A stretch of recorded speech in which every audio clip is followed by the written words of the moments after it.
Welcome to the official YouTube channel for the Colin Cowherd podcast. Go on, hit the subscribe button. There you go, right down there. If you want to be among the first to hear my weekly takes, NFL, college football, more, right there. So it was really funny that Tua, who I think by all accounts is a really nice guy. Religious. I'm agnostic, but very religious. I think he's a very decent person. He's bright. He's a hard worker. I don't like his injury history, his size. I think he's very limited in January in cold weather, which is why Tyreek Hill make it work early because it may not work late. But he came out and he really took shots and called Brian Flores, his first coach, terrible person. And it got me thinking about Andy Reid and Bill Belichick.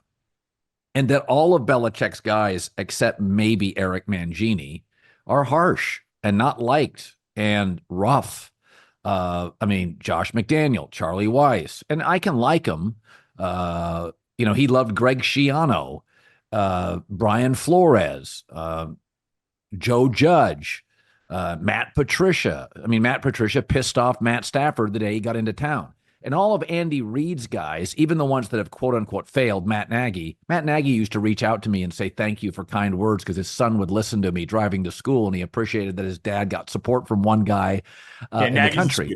But Andy Reid's guys, Doug Peterson. And so it really got me thinking. First of all, I think if somebody craps on you, especially when you're young, it's one thing if somebody calls me out on my shit and I'm now older. But when you're developing and you're young and somebody buries you, I kind of liked it from Tua. And I'm not a tit for tat person, but I thought, yeah, I kind of like that. I'm kind of a fan of that. I said this yesterday. Andy Reid wins 3 straight. We're going to have a real discussion about Belichick and Andy Reid, like a real discussion. Belichick won with one quarterback. Andy wins with everybody. But what did you make, and I'm rambling here, but what did you make of Tua's response? I kind of liked that he just called out one of Belichick's guys and said, "He's a terrible person." Because I think it will affect him. This is not a good day for Brian Flores. Yeah, it's not a good day for Flores. I thought it was a really compelling moment that he shared with Le Batard, and it was I think part of it was like he's a made guy, right? He got paid. I think there is some aspect of, this organization paid me, so they committed to me, not to that guy. So now I can tell some truths. And that doesn't belittle the truth. I just don't know that he says it 18 months ago. I think that there's something to, you have that security, you can tell some truths there. But man, of course it matters. You want your kids to believe in themselves. That you don't want them to be delusional, but you want your kids to believe in yourselves. The power of positivity, affirmations is a big thing nowadays. So, so I think that there is absolutely something to it. I don't know that it overcomes arm strength. And if Tyreek Hill, pulls a hamstring in December, I don't know that it overcomes that. But Tua is good, is how I look at Tua. Of course. Yeah, he's good. Like, of course they were going to pay him. Their offense has proven that it can be elite.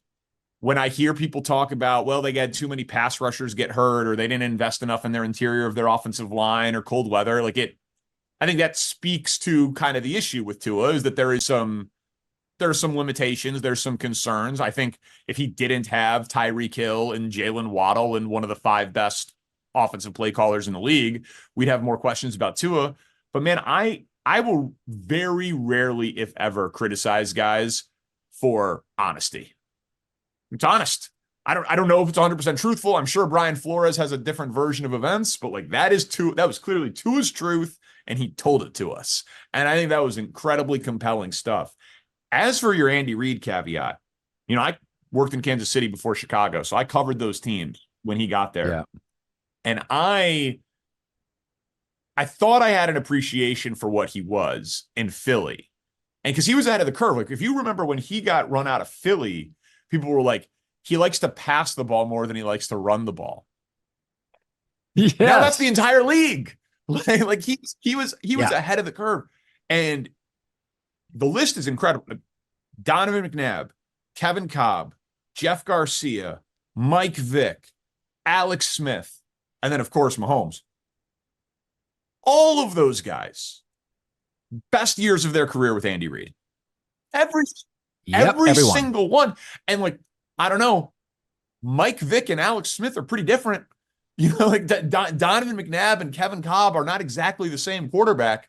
So that speaks to a level of offensive geniusness that I will be surprised if when Andy Reid hangs it up, people actually call him the GOAT. Like if that is ever a majority opinion, because we are such a rings culture and he obviously won't catch Belichick. Yeah.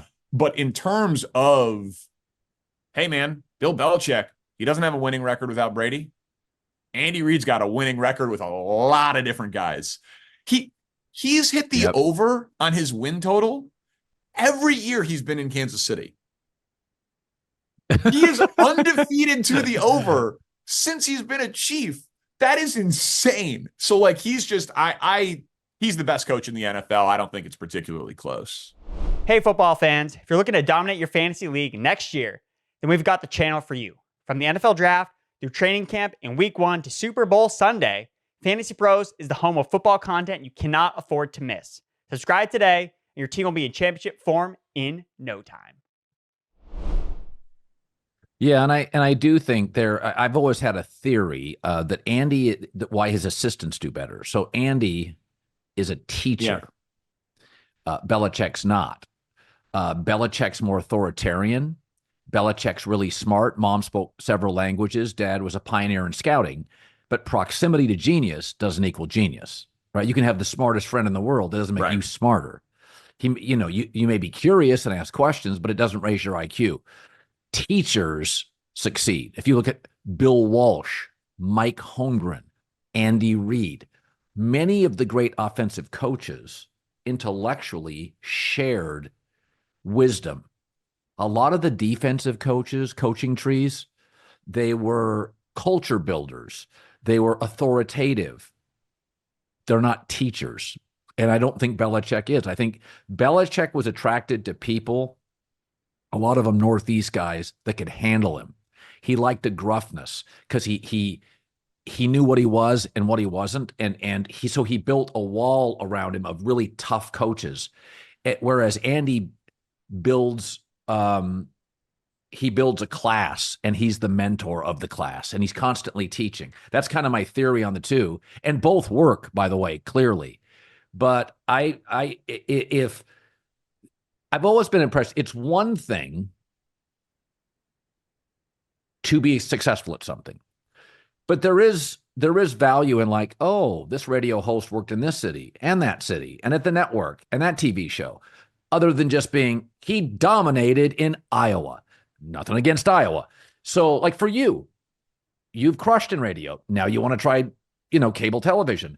So I feel like Andy Reid, the depth of his success, if he wins 3 in a row, I have no problem saying that's the best football coach I've ever seen. Yeah, I love that. And I hope that more people do. You helped me promote the book that I co-authored, Pipeline to the Pros. And that's not to get a big plug in there, but like it's about coaching and management pipeline in the NBA from the D3 level to the NBA level. And the recurring theme of the book, or one of them, was coaching is teaching. Period. Coaching is teaching. And a reason why so many of those guys from that background worked so well is because they were literally teachers, whether they were gym teachers or history teachers or whatever, because they needed to do it to have the privilege of coaching the basketball team. And so, hey, does Patrick Ewing buy in to what Jeff Van Gundy is saying when Jeff Van Gundy looks like a pipsqueak next to him? Yeah, he buys into it if Jeff Van Gundy can teach him something. If he can make him better. And, I was in those locker rooms with the Chiefs in like the early part of this rise. And so, Romeo Crennel was there before, Todd Haley was there before, Scott Pioli, who was on the Belichick New England. I mean, there was a front page article in the Kansas City Star.